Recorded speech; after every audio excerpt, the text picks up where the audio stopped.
जय सद्गुरुनाथ महाराज की जय। बोलो राधे कृष्ण माई की जय। குருநாதருடைய பரம கருணையினால பாபாவினுடைய லீலைகள் அநேக கோடி. அதுல ரொம்ப முக்கியமான லீலை பாபாவுடைய அற்புதங்கள்லையும் பாபாவனுடைய லீலைகள்லையும் பாபா யாரு, அவருடைய அம்மா அப்பா என்ன, அவருடைய நிஜமான பேர் என்ன, அவருடைய உண்மையான விஷயங்கள் என்னங்கிறது நிறைய பேருக்கு தெரியாது. ஆனா பி.வி. நரசிம்ம சுவாமிகள் எழுதின பக்தர்களின் அனுபவங்கள்ன்ற நூல்ல தாஸ்கனு மகராஜ் அடியன் சொல்ல போற இந்த லீலைய அவர் எழுதியிருக்கார். அவரே சொல்லியிருக்கார், வாக்கு மூலமா கொடுத்திருக்கார். பாபாவினுடைய பூர்வீகத்தை பத்தி அநேக பேர் தேடினாங்க, அடியேனும் தேடினேன். ஆனா பாபாவினுடைய விஷயங்கள்ல அவரே தன் வாக்கு மூலமா சில விஷயங்கள் கொடுத்திருக்கார். ஆனா அவர் கொடுத்த விதம் இருக்கே, அது புரிந்து கொள்ளவே முடியாத மாதிரி பாபா கொடுத்திருக்கார். அதுக்கு ஒரு லீலைய பண்ணி அந்த விஷயங்களை பாபா கொடுத்தார். அந்த லீலைய நான் சொல்றேன் அப்படின்னு சொல்லி தாஸ்கனு மகராஜ் அந்த லீலையை விவரிக்கிறார். அந்த லீலையத்தான் அடியன் உங்க எல்லாருக்கும் இந்த சமயத்துல சொல்ல போறேன். பொதுவா நமக்கே பாபாவுடைய அம்மா யாரு, பாபாவுடைய அப்பா யாரு, பாபா எந்த ஊர்ல பிறந்தார், பாபா எந்த ஊர்ல வளர்ந்தார், பாபாவுடைய குருநாதர் யார், பாபா என்ன மதம், இதெல்லாம் நிறைய பேருக்கு கேள்வி வந்துகிட்டே தானே இருக்கு. அந்த கேள்விக்கெல்லாம் பதில் இப்ப இதுல வரப்போகுது. இப்ப அந்த கேள்விக்கெல்லாம் அந்த பதில் இதுல தாராளமா வரப்போகுது. அதை நீங்க அனுபவிக்க போறீங்க குருநாதருடைய கருணையினால. ஒரு முறை ஒரு திருடன், அந்த திருடன் நிறைய நகை எங்கேயோ கொள்ளையடிச்சிட்டான். கொள்ளையடிச்சிட்டு தூளியான்னு சொல்லக்கூடிய ஊர்ல போலீஸ் கிட்ட மாட்டிக்கிட்டான், வசமா மாட்டிக்கிட்டான். அவனை பிடிச்சி ஏகபோகமா போலீஸ் எல்லாம் விசாரிச்சா, உனக்கு யாரா அந்த நகையெல்லாம் கொடுத்தா, எங்கேந்திரடா திருடனன்னு கேட்டா அவன் சொல்லிட்டான், ஷிரடியில பாபான்னு ஒருத்தர் இருக்காரு, அவரு தான் அந்த நகை எல்லாத்தையும் என்கிட்ட கொடுத்தாருன்னு சொல்லி பாபாவை மேல பழிய போட்டுட்டான். பாபா மேலேயே அவன் பழிய போட்டுட்டான். விஷயம் கோர்ட்டுக்கு போயிட்டு, தூளியான்னு சொல்லக்கூடிய கோர்ட்டுக்கு போயிட்டு, இப்ப ஒரு திருடன் இன்னார்தான் எனக்கு இந்த நகையை கொடுத்தாரு அப்படின்னா அவர் மேலே குற்றச்சாட்டப்படும் தானே. அந்த மாதிரி பாபா மேலேயும் குற்றச்சாட்டப்பட்டுட்டு பாபாவுக்கு சம்மன், அதாவது பாபா இந்த வழக்குல ஆஜராகணும் அப்படின்றதுக்கான ஒரு சம்மன். அந்த சம்மனை நேரா ஷிரடிக்கு லெட்டர் மூலமா தூளியா கோர்ட்டே அனுப்புது. அந்த கோர்ட் அனுப்புன சம்மனை பார்த்து பாபா அப்படியே கிழிச்சு துணியில போட்டார், எரியுது நல்லா. அதுக்கப்புறமா என்னாச்சு அப்படின்னா, நேரடியா தூளியா கோர்ட்டு இன்னொருத்தர் மூலமா நேரடியாவே அனுப்புது வாரண்ட், பிடி வாரண்ட், அதாவது அரசு கைது பண்ணணும்ன்றதுக்கு, பாபாவை கைது பண்ணணுமா. அப்படி ஒரு பிடி வாரண்ட கொடுத்து அமுச்சு வச்சிருக்கு சில பேரை. அனுப்புன சில பேரையும் பாபா தன் வாக்குனால பேசி என்ன பண்ணாருன்னா, அந்த பிடி வாரண்டுன்னு ஒரு ஃபார்ம் இருக்கும்ல, அதையும் வாங்கி கிழிச்சு போட்டுட்டார். அவங்களுக்கு தர்ம சங்கடமா போயிட்டு திரும்பி வந்துட்டாங்க. ஏன்னா பாபா கிட்ட நெருங்க முடியாது, அவருடைய சொரூபம் அவ்வளவு அற்புதமான சொரூபம். அவரை பார்க்கிறதே ஒரு பெரிய பயமா இருக்குமா அந்த காலத்துல. யாரையாவது திடீர்னு சிரிச்ச முகத்தோட இருப்பாராம், திடீர்னு கல்ல விட்டு அடிப்பாராம், திடீர்னு என்ன பேசுறோன்னு கூட தெரியாத அளவுக்கு நிறைய பேசுவாராம் பாபா. திட்டுவாராம், அடிப்பாராம், உதப்பாராம், இந்த மாதிரிலாம் பாபா பண்ணியிருக்காரு. அந்த மாதிரி ஒரு தெய்வீக புருஷர்கிட்ட போய் இவங்க என்ன உன்னை அரெஸ்ட் பண்றேன் அப்படி நான் சொல்ல முடியும்? சொல்ல முடியாதுல்ல. அதனால வந்தவங்க திரும்பி போயிட்டாங்க. வேற என்னதான் வழி இதுக்கு அப்படின்னு யோசிக்கிறச்ச நானா சாஹேப் சாந்தோர்கருக்கு இந்த விஷயம் போகுது. அவரு அந்த தூளியா கோர்ட்ல இருக்கக்கூடியவங்கள்ட்ட பேசுறார். என்ன பேசுறாருன்னா, பாபா இறைவனாவே இந்த ஷிரடியில வழிபாடு செய்யப்படுது, அதனால நீங்க அவர் அங்க போய் அரெஸ்ட் பண்றதை விட, அதாவது அவர்கிட்ட விசாரணை பண்றதை விட, பாபா அங்க தூளியா கோர்ட்டுக்கெல்லாம் வர மாதிரி கிடையாது, நீங்க வேணா ஷிரடிக்கு வாங்க அப்படின்ட்டார். பாபாவை கூட்டுட்டு அங்க அதெல்லாம் முடியாது, பாபா வரவும் மாட்டாரு, பாபா அப்படிப்பட்ட சுவாமியும் கிடையாதுப்பா, நீங்க வேணா ஷிரடி வாங்கன்னு சொல்லி ஒரு ஐடியா கொடுத்தார். அந்த ஐடியா பிரகாரத்துல தூலியா கோர்ட்ல நிறைய பேர்ல ஒரு முக்கியமான அதிகாரிகளை தூலியா கோர்ட்டை நியமிச்சு ஷிரடிக்கு கமிஷனரை அனுப்புது. கமிஷனர் இவங்க எல்லாம் சேர்ந்து வந்துகிட்டு இருக்காங்க தூரத்துல. பாபா ஷிரடியில துவாரகா மைல இந்த சேரெல்லாம் நிறைய எடுத்துட்டு வாங்க, பெஞ்செல்லாம் எடுத்துட்டு வாங்க, எல்லாத்தையும் இப்படி இப்படி போடுங்கன்னு சொல்லி ஒரு கோர்ட்ல எப்படி ஒரு ஆர்டர் வைஸா சேர்லாம் இருக்குமோ அந்த மாதிரி பாபாவை உருவாக்கிட்டார். சேர் உருவாக்குன சமயத்துல எல்லாரும் உள்ள என்டர் ஆயிட்டாங்க. என்னடா இது, நம்ம வரோங்கிறத யாரு இவருக்கு சொன்னா, இந்த மாதிரிலாம் ரெடி பண்ணி வச்சிருக்காங்களேன்றது வந்தவங்களுக்கு கொஞ்சம் வந்த உடனே அவங்களுக்கு ஒரு மாதிரி ஆயிட்டு, எல்லாம் அரேஞ்ச்மெண்டா பார்த்து அதுக்கப்புறம் என்ன பண்றது, வந்த வேலையை பார்க்கணுமேன்றதுக்காக பாபாவை முன்னாடி நிக்க வச்சு வழக்கு விசாரணை நடக்குது. அந்த வழக்கு விசாரணையில என்னென்ன சொல்லப்பட்டதுங்கிறதான் இப்ப அடியன் ஏன்னா சில விஷயங்கள் விட்டுறக்கூடாது, அதனால அடியன் பார்த்தே உங்க மூலமா படிக்கிறேன். அத தெளிவா கேட்டுக்குங்க. கமிஷனர் நம்ம பாபாவை பத்தி பார்த்து கேட்கிறார், உங்களுடைய பேர் என்ன அப்படின்னு கேட்கிறார். பாபா அதுக்கு சொல்றார், சாய்பாபான்னு எல்லாரும் என்ன கூப்பிடுறாங்கன்னாரு. என் பேர் சாய்பாபா அப்படின்னு பாபா சொல்லல, என்ன எல்லாரும் சாய்பாபான்னு கூப்பிடுறாங்க அப்படின்னு பாபா சொல்ற அர்த்தம் என்னன்னா, எனக்கு பேரும் கிடையாது, எனக்கு உருவம் கிடையாதுப்பா அப்படின்றது சூசகமான ஒரு விஷயம். அடுத்ததா கமிஷனர் கேட்கிறார், உங்களுடைய அப்பா பேர் என்ன அப்படின்னு கேட்கிறார். அதுவும் சாய்பாபா தான் அப்படின்றாரு பாபா. அப்பா பேர் என்னன்னு கேட்டா அதுவும் சாய்பாபா தான். அம்மா பேர் என்ன, அம்மா பேரும் சாய்பாபா தான். என்னடா இது, ஆரம்பமே கொலாப்ஸா இருக்கே. சரி, எல்லா ஊர் ஜனங்க எல்லாம் சுத்திட்டாங்க, எல்லாம் பாத்துக்கிட்டு இருக்காங்க. அடுத்த கேள்வி கேட்டாவணுமே, உங்களுடைய குரு பேர் என்னன்னு கேட்டிருக்கார். வெங்குசா அப்படின்னு பாபா அழகா எடுத்து சொல்லியிருக்காரு. அந்த வெங்குசான்றவர் தான் கோபால்ராவ் தேஷ்முக் அப்படின்னு சொல்லக்கூடிய வெங்கடாச்சலபதியினுடைய பரம பக்தர். அவரைத்தான் பாபா தன் குருவா ஏற்றுக்கொண்டதா பல லீலா வினோதங்கள் கொண்ட கதைகள் மூலமா நம்ம தெரிஞ்சுக்கலாம். அடுத்ததா கமிஷனர் அடுத்த கேள்விக்கு போயிட்டார். உங்களுடைய சம்பிரதாயம் இல்லைன்னா மதம் என்ன மதம் அப்படின்னு கேட்டிருக்காரு. பாபா அதுக்கு சொன்ன பதில் என்னன்னா, என்னுடைய மதம் கபீர் மதம் இருக்கார்.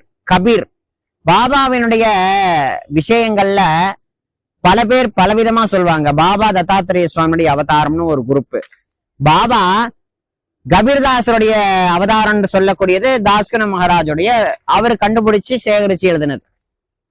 இன்னொருத்தர் பாண்டரங்கனுடைய அவதாரம், இன்னொருத்தர் ராமனுடைய அவதாரம்.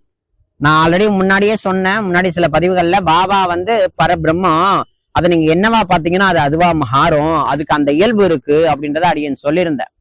அந்த மாதிரி கபீர்தாசர் அவர் பிறப்பால என்னன்றதே யாருக்கும் தெரியும். ஏன்னா அவர் அயோனி ஜென்மம், நதி மூலமா வந்தார். அவருடைய பூர்வீக கதையில பார்த்தீங்கன்னா ஸ்ரீமன் நாராயணனாகிய அந்த வைகுண்டத்துல பாண்டுரங்கனும் ருக்மிணி தாயாரும் இருக்கக்கூடிய சேத்திரத்துல அந்த வைகுண்டத்துல அப்ப சுகபிரம்ம ரிஷி உத்தவர் ரெண்டு பேரும் சுவாமியுடைய புகழ வாயார பாடிக்கிட்டு இருக்கும்போது பாண்டுரங்கன் கூப்பிட்டு, இந்த பூமியில பக்தி கெட்டு போச்சு, நீங்க ரெண்டு பேரும் கீழே போய் பக்தியை பிரச்சாரம் பண்ணிட்டு வாங்க அப்படின்ட்டாரு. அப்ப உத்தவர் சொல்றாரு, கபீர்தாசரும் அதாவது உத்தவரும் சுகபிரம்ம ரிஷியும் சொல்றாங்க, நான் எந்த தாயினுடைய வயிற்றையும் பிறக்க விரும்பல, எங்களை அயோனி ஜென்மங்களா ஆக்கி நீங்க எங்களை கீழே விட்டுடுங்க சுவாமின்னு கேட்க, ரெண்டு பேரையுமே ரெண்டு சேத்தத்துக்கு அனுப்பிட்டாங்க.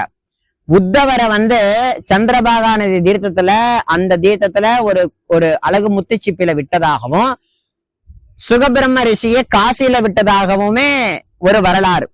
இப்ப உத்தவர் தான் கலில நாமதேவ மகாராஜா வந்தது, இந்த சுகபிரம்ம ரிஷி தான் கபீர்தாசரா வந்தது. இப்ப புரியுதுங்களா? அப்ப கபீர்தாச சுவாமிக்கு ரூபம் என்ன, நாமம் என்ன, ஜாதி என்ன, மதம் என்னன்றது தெரியாது. ஆனா ஒரு முஸ்லிம் குடும்பத்தார் தான் அவர் எடுத்து வளர்த்திருக்காங்க, கபீர்னு பேர் சுட்டியிருக்காங்க.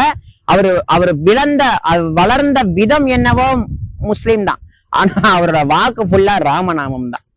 புரியுதுங்களா? அத போலவே பாபா நான் கபீர் மதம்யா அப்படின்றத பாபா அழகா எடுத்து சொன்னார். அடுத்ததா கமிஷனர் கேட்கிறார், ஜாதி இனம் என்ன நீங்க அப்படின்னு கேட்டிருக்கார். பர்வதிகார் அப்படின்னு பாபா சொல்லிட்டார். பர்வதிகார்னா என்னன்னு கேட்டீங்கன்னா இறைவன், பகவான் அப்படின்னு அர்த்தமா. நான் இறைவன்பா அப்படின்றத பாபா சூசகமா சொல்லியிருக்காரு. எல்லாரும் ஆடி போயிட்டாங்க, என்னடா இது, எந்த கேள்வியை கேட்டாலும் இந்த மாதிரி குழப்புற மாதிரியே பதில் சொல்லிக்கிட்டு இருக்காரு. சரி, அடுத்த கேள்வியை கேட்போன்ட்டு கமிஷனர், உங்களுடைய வயசு என்ன தெரிஞ்சுக்கலாமான்னு கேட்டாரு. அதுக்கு பாருங்க பதில, லட்சக்கணக்கான ஆண்டுகள்ட்டாரு பாபா. என்னுடைய வயசு லட்சக்கணக்கான ஆண்டுகள்ப்பா அப்படின்னு இருக்காரு. சில பக்தர்களை சரித்திரங்கள்ல சில பக்தர்களை கூப்பிட்டு, இங்க வா, நான் 5000 வருஷத்துக்கு முன்னாடி இருந்தேன், உனக்கு தெரியுமா? நான் அப்பெல்லாம் இருந்தேன், அப்ப இருந்தவன் நான் இப்ப இப்படி இருக்கேன் அப்படிலாம் சொல்லுவாரு.